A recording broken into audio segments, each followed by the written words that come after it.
2차전지 종목들이 오랜만에 급등했습니다. 대부분의 2차전지 종목들이 지난 6일 월요일 하루 급등하고 5일 연속 하락했죠. 그런데 오늘 모처럼 테슬라 훈풍에 힘입어 급등했습니다. 어제 의미 있는 움직임이 나타나면서 오늘 상승할 가능성이 높음을 시세가 보여줬는데요. 그 힌트가 무엇인지, 어디까지 상승할 수 있을지, 주요 지지 저항 등 단기 흐름을 체크해 보겠습니다. 바로 보시죠. 에코프로가 11월 1일에 저점을 형성했죠. 11월 2일부터 4거래일 상승을 했습니다. 그리고 11월 8일부터 4거래일 조정이죠. 그런데 어저께 11월 13일 월요일 날 플러스 0.4%로 끝났는데요. 그날 코스닥 지수가 어떻게 됐나요? 1.89% 급락했습니다. 시장이 급락하는데 에코프로는 미리 빠진 상태에서 안 빠지고 버텼던 거죠. 에코프로의 30분봉 차트입니다. 11월 2일부터 4일 상승을 하고 4일 조정인데 어제는 그 전날의 저점을 깨지 않고, 그리고 11월 3일 날 저항받았던 자리를 지키면서 횡보를 했습니다. 공매도 금지 때문에 지난 6일 날 상한가를 갔었죠.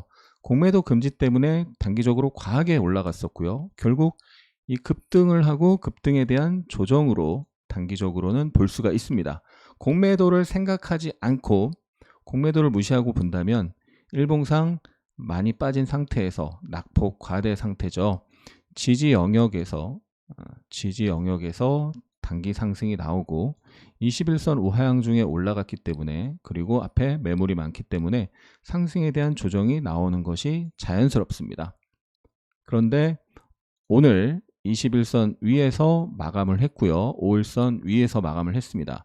내일 또는 내일 모레 상승을 하면 자연스럽게 5일선 우상향이 되고요. 21선과 5일선이 골든크로스를 내고 골든크로스 이후에 자연스럽게 나오는 조정을 거치고 다시 5일선 우상향, 21선도 점차 횡보해서 우상향으로 바뀔 수가 있는 거죠. 그래서 상승, 조정, 상승이 시작되는 첫 양봉이 오늘 나왔다라고 볼 수가 있고요. 에코프로와 코스닥의 분봉인데, 어제 코스닥이 이렇게 강한 하락이 나올 때 에코프로는 버티면서 지키면서 지지가 나오면서 끝났습니다. 그래서 시장이 강하게 하락할 때 지킬 자리를 지키면서 매물이 출회되는 것을 받아내는 모습이 나타냈고, 마침 또 테슬라가 상승을 하면서 강하게 올라간 거죠. 그러니까 테슬라가 4% 급등하지 않았어도 오늘 상승할 가능성이 높았던 겁니다. 그런데 테슬라가 급등하면서 에코프로 BM 같은 종목이 10% 강하게 상승을 한 거죠. 포스코 홀딩스를 보면은 더 안정적인 움직임이 최근에 나왔는데요. 일봉을 보면은 4일 연속 도지 캔들이 나왔습니다. 시장 대비 버티는 모습, 시장이 빠질 때 버티는 모습이 나온 거죠. 4일 연속 도지가 나타나면서 이 저항 자리를 보시면 저항받았던 자리를 9일, 10일 지켰고 13일 어제 장이 안 좋을 때 위에서 전날의 종가 위에서 횡보하면서 플러스로 마감을 하는 모습이 있었습니다. 결국 단기 급등을 하고 급등에 대한 조정을 거치고 매물 소화 흐름이 나오고 다시 상승을 시작하는 첫 양봉을 오늘 만든 거죠. 그래서 오늘 포스코홀딩스의 30분봉 차트를 보면은 아침에 강하게 상승하고 완만하게 하락, 반등, 하락, 완만하게 조정이 나왔고요. 상승에 대한 조정인 거죠. 그리고 마지막에는 살짝 매수세가 들어오면서 끝났습니다.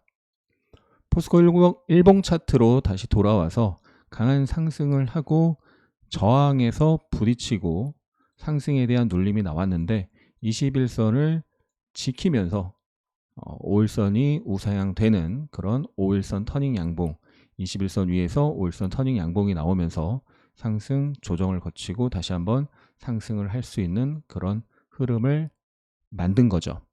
그래서 여기서 정말 세게 간다면 요 상승한 만큼 상승하는 N자로 갈 수 있는데, 사실 그러기는 쉽지가 않은 게, 한 번에 가기가 쉽지가 않은 게, 여기 지지가 나왔던 자리고 저항으로 바뀌면서 이 앞에 매물이 많죠. 그리고 61선이 우하향으로 내려오는 상황. 그래서 여기 저항 매물이 좀 많습니다. 이거를 한 번에 뚫고 올라가기가 쉽지가 않죠. 정말 강력한 호재가 나오지 않는 이상은 한 번에 뚫기가 쉽지가 않고요. 뚫려면은 좀 좋은 호재가 나오면서 거래가 이 전보다, 직전보다 거래가 더 많이 터지는, 대량 거래가 수반되는 모습이 나타나야 되겠죠. 그래서 단기적인 목표가는 이 61선 부근. 네. 그리고 통상적으로 장대 양봉이 나오고 저항을 받고 다음날 시가가 마이너스 출발해서 강하게 빠졌잖아요. 그러면 이 장대 양봉의 종가와 음봉 시가가 그 부근이 저항 영역이 됩니다. 거기에 61선이 있는 거고 우하향에서 내려오고 있고, 과거에 이 61선은 포스코홀딩스에게 굉장히 많은 지지, 매수세가 들어왔던 자리로 작용을 했었고, 우하향으로 꺾이고 내려오는 상황에서는 저항으로 작용할 가능성이 높은 거죠. 저항선이 여러 개 겹쳐 있는, 저항이 많은, 매물이 많은 자리이기 때문에 이 부근에서는 부딪힐 가능성이 높다. 단기적으로 이 부근에서 매물 소화 과정을 거쳐야 그 다음에 뭐 올라갈 가능성이, 확률이 높다, 이렇게 보는 거죠. 여기를 한 번에 그냥 돌파하고 쉽게 올라가기보다는 거기서 부딪히고 매물 소화를 잘 거치면 그 다음에 올라갈 수 있는데, 잘못하면 그 근처에서 세게 빠질 수도 있는 거죠. 그거는 이제 뭐 미국 시장, 우리 시장, 전체 시장 상황이나 뭐 테슬라나 2차전지 섹터의 분위기 등 전반적으로 확인을 해야 될 거고요. 포스코홀딩스 30분봉으로 다시 돌아와서 이렇게 박스권으로 움직이다가 오늘 박스권을 돌파했습니다. 박스권 돌파하고 그 위에서 지금 끝난 형국입니다. 그래서 횡보를 하면서 매물 소화 과정을 거치고 강하게 상승하고 완만하게 눌리면서 상승 조정, 상승 가능성을 만들면서 끝났죠. 그래서 제가 오늘 오후 3시 25분에 하승훈의 주식투자 네이버 카페에 글을 올렸습니다. 2차전지 관련 단상이라고 해서 글을 올렸고, 대부분의 2차전지 종목들이 5거래일 조정받고 5일선 터닝 양봉을 만들고 있다. 매물 소화를 잘하고 상승을 시작하는 양봉이라서 2차전지 매수 오버했던 물량과 장초반 매수했던 물량을 저항 영역에서 분할 청산을 하고, 장중 조정이 양호하게 나왔기 때문에 수익 담보로 매수 오버를 진행을 한다. 내일 하루 쉬었다가 갈 수도 있고 바로 갈 수도 있지만 매물 소화 후 첫 양봉이고 장중 조정이 양호하게 나왔기 때문에 매수 오버 부담이 적고 리스크 대비 리턴이 괜찮다고 본다. 그래서 여기서 뭐 하루 쉬었다가 갈 수도 있고 뭐 바로 갈 수도 있고 뭐 최악의 경우는 빠질 수도 있습니다. 틀릴 수도 있죠. 이 박스 상단을 지켜주면은 견조한 흐름인 거고요. 박스 상단이 깨지고 내려가면 오늘 저가를 지켜주는지, 오늘 시가 저가를 지켜주는지 확인을 해야 되겠죠. 포스코홀딩스의 주봉 차트인데요. 과거에 강한 저항을 돌파하면서 시세 분출을 했었고, 그게 7월이죠. 이번에 하락이 세게 나오고 과거의 저항이 지지로 바뀌는 자리에서 지지가 되고 지금 단기 상승이 나타나고 있는 상황입니다. 밑에 보조 지표를 보면 크게 침체가 됐다가 돌리고 있는 상황이죠. 그래서 주봉상 단기적인 상승 가능성이 좀 더 남아 있다. 단기 상승이 좀 더 나올 가능성이 있는 흐름이다. 그런데 21선에서 5일선 터닝 양봉이 이쁘게 나왔고, 분봉으로도 강한 상승, 완만한 조정, 박스 상단 지지 나왔고, 그래서 하루 쉬었다가 양으로 갈 수도 있고 바로 양량으로 갈 수도 있는 흐름이다. 하지만 주식의 100%는 없기 때문에 당연히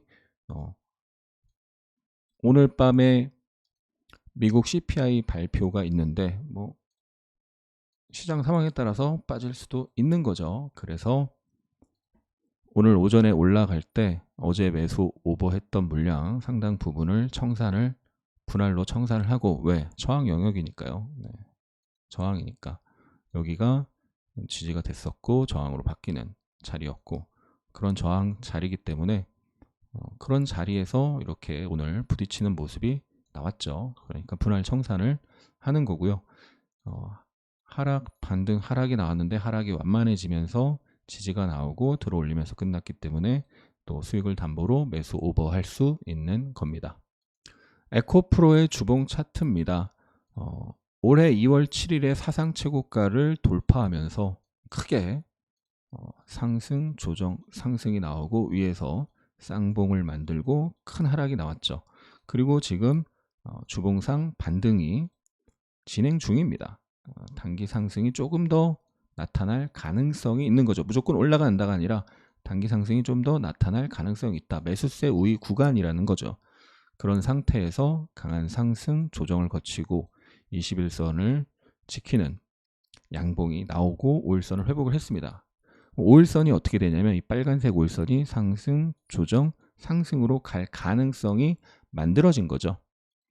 그래서 30분봉 보면은 이 저항에서 오늘 오전에 부딪히고 눌리고 그 저점을 지키면서 마지막에 이렇게 살짝 들어올리면서 끝났기 때문에 상승, 조정, 여기서 매물 소화하다가 한 번 더 레벨업 할 수가 있겠고요. 이 자리가 좀 강한 저항이 될 수 있죠.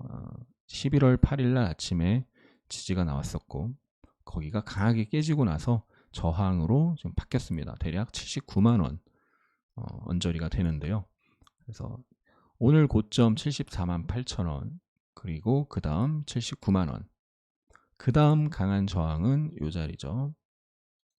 이 종가 11월 7일 종가 85만 9천 원이고요. 그 다음날 아침에 마이너스 출발해서 반등했는데 84만 3천 원 찍고 빠졌습니다. 여기가 강한 저항이 됩니다. 그래서 단기 1차 저항, 2차 저항, 3차 저항이 되는 거죠.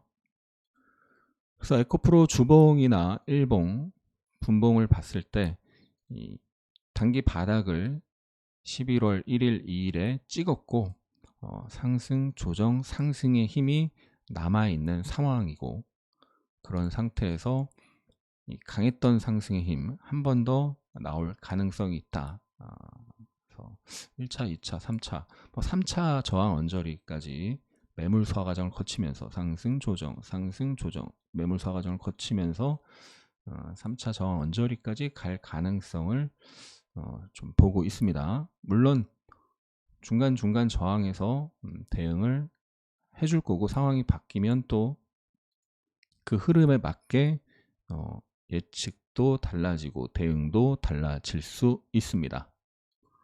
오늘 에코프로 BM이 주요 2차전지 종목 중에서 가장 강했는데요. 최근 5거래일 하락이 가장 셌죠. 그리고 그 전에 11월 2일부터 11월 7일까지 단기 상승이 굉장히 셌습니다. 이 앞에서는 특히 가장 셌습니다. 그래서 강한 상승 이후에 그만큼 많이 빠졌는데 갭을 딱 메웠죠. 보통 이런 강한 상승 이후에 처음 갭을 메우면 죽더라도 반등을 했다가 죽는 경우가 많고요. 죽더라도 반등을 했다 죽는 거고, 아니면 다시 이 전고점 언저리를 또 가거나 전고점 언저리를 가거나 이 하락폭의 절반 정도는 최소한 가는 경우가 많습니다. 에코프로 BM 같은 경우에 최근 하락폭의 382 반등 또는 50 반등 자리에 저항이 좀 강하게 있습니다. 382 반등 자리가 여기 지지가 됐던 자리고 깨지고 저항으로 바뀌었죠. 그래서 382 반등 자리가 단기 저항의 힘이 강하고 50, 618 자리 다 매물이 많은 자리라서 지금 상승, 조정, 상승으로 올라갔을 때 382, 50, 618 부근에서 정확히 어디가 될지는 미리 알 수가 없습니다. 그 언저리에서 한 차례 강한 저항이 나타날 수 있다는 걸 생각을 하고, 거기서 단기 대응입니다. 장기 투자자 분들에게는 해당 사항이 없습니다. 그래서 그 부분에서는 단기적 관점에서는 분할 청산으로 대응을 하고, 이후에 조정이 또 오늘처럼 상승은 강하고 조정이 양호하게 완만하게 나오면 매물 소화를 거치고 또 한 번 레벨업을 할 수가 있는 거고요. 저항에 부딪히고 강하게 빠지기 시작하면은 또 3파가 나오고 다시 또 하락 반등 하락으로 또 내려갈 수도 있으니까요. 저항에서 부딪히고 이후에 나오는 조정의 강도를 확인을 해야 되겠습니다. 에코프로든 에코프로 BM이든 포스코 홀딩스든 포스코 퓨처엠이든 7월 고점 이후에 정말 많이 빠졌고 다시 크게 상승하면 좋겠지만 시세라는 게 이렇게 강하게 꺾이고 나서 바로 올라가는 경우는 매우 드뭅니다. 크게 3파가 나왔고 그 다음 크게 쌍봉으로 강하게 내려온 상태에서는 다시 큰 상승이 나오기 전에 올라갔다 내려갔다 하면서 왔다 갔다 하면서 매물 소화 과정을 거쳐야 되는 거죠. 시간이 보통 걸리죠. 시간이 필요합니다. 간혹 바로 가는 경우도 있는데 극히 드문 케이스고요. 그리고 확률이 낮기 때문에 그런 거는 예단하면 안 되고 계속 확인하고 추적해야 되는 거죠. 그래서 저는 계속 단기 대응을 하는 거고요. 이번에 지난번 영상에서 설명드렸는데 유튜브 영상에서 2차전지 바닥이 가까워졌다. 좋은 수익의 기회가 온다. 그런데 단기적 상승이지 추세적 상승이라고 하지 않았죠. 그리고 2차전지 급락은 진짜 이유라고 하면서 그때는 이제 저항에 부딪혔기 때문에 매도로 대응하는 게 좋다. 단기적으로는 주식 선물 매도로 대응을 하고 다시 하락한 이후에 이중 바닥 등 바닥 패턴이 나오면 다시 또 매수로 대응을 하면 된다라고 설명을 드렸었습니다. 그래서 상승에서는 매수로 수익을 내고 하락에서는 주식 선물 매도로 수익을 내고 공매도는 금지가 됐지만 주식 선물 매도는 여전히 가능합니다. 그리고 바닥을 확인하고 다시 매수하면서 또 매수로 수익을 낸 거죠. 그래서 에코프로 BM 같은 경우 보면은 이렇게 지난 10일 이후에 1,000만 원 정도 수익이 났고 이제 포스코 홀딩스가 좀 더 안정적인 바닥 모습이 나와서 포스코 홀딩스를 매매를 더 많이 했는데 2,000만 원 정도 수익 실현을 했고요. 포스코 일봉 차트를 보면 지난번에도 설명을 드렸는데 이렇게 분봉으로 봐서 하락할 때 매수하는 게 아니고 하락 이후에 이중 바닥을 확인하고 이중 바닥 등 바닥 패턴을 확인하고 매수를 하는 게 좋다. 그래서 지난 9일 날 포스코 홀딩스가 조금 바닥을 다지는 모습이 한번 나왔었고 그날 밤에 테슬라가 5.4% 급락하면서 다음날 아침에 하락했지만 전저점을 깨지 않으면서 또 지지되는 모습이 나왔죠. 네, 그렇게 지지되는 모습이 나오면서 바닥을 만들어가는 모습, 매물을 소화하는 모습이 나왔고 결국 오늘 강한 상승이 나온 겁니다. 차트상 추세, 지지, 저항, 파동 패턴 등을 통해서 상승하기 전에 상승 가능성이 높은 시그널, 또 급락하기 전에 또는 급락 초반에 급락할 가능성이 높은 시그널이 나타납니다. 차트가 보내주는 시그널을 잘 보고 확률이 높은 시그널이 나올 때 급락할 때는 매도로 먼저 들어가서 밑에서 매수 청산을 하면 하락에서 수익을 내는 거고요. 지지의 모습이 나오면서 매수 신호가 나올 때는 매수를 해서 수익을 또 낼 수가 있는 거죠. 차트든 주식 투자 관련해서 궁금점이 있으시면 댓글로 일단 남겨주시면 영상 제작에 참조를 해서 관련 주제를 영상으로 만들어서 올리도록 하겠습니다. 영상이 도움이 되셨다면 구독, 좋아요, 댓글 부탁드립니다. 끝까지 시청해 주신 분들, 우리 하민님들 진심으로 감사합니다. 사랑합니다. 축복합니다.